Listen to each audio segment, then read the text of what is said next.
जय जगन्नाथ। जदि आपण तिलक धारण करुचंती ए मंत्र को उच्चारण करी तिलक लगेले आपण सुख समृद्धि सहित ईश्वर को प्रत्यक्ष कृपा प्राप्त करी। तो तिलक जदि आपण मथारे लगौचंती मथारे तिलक लगेबा समय ओम श्री केशवाय नम ए मंत्र को उच्चारण निहाती भाव में करत। तिलक गलारे लगेला बेले ओम श्री गोविंदाय नम ए मंत्र को उच्चारण करत। तिलक छाती लगेला बेले ओम श्री माधवाय नम ए मंत्र को उच्चारण करंतु।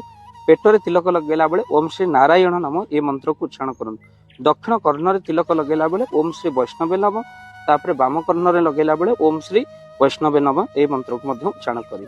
तो आप दक्षिण बाहुरी जो तिलक लगौन ओम श्री मधुसूदनाय नम लिखु उच्चारण करूँ।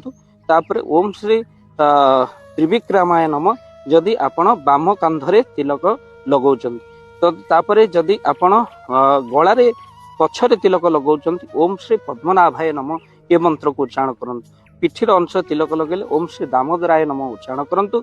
आ शिखारे तिलक लगेला बेले ओम श्री वासुदेवाय मंत्र उच्चारण करंतु।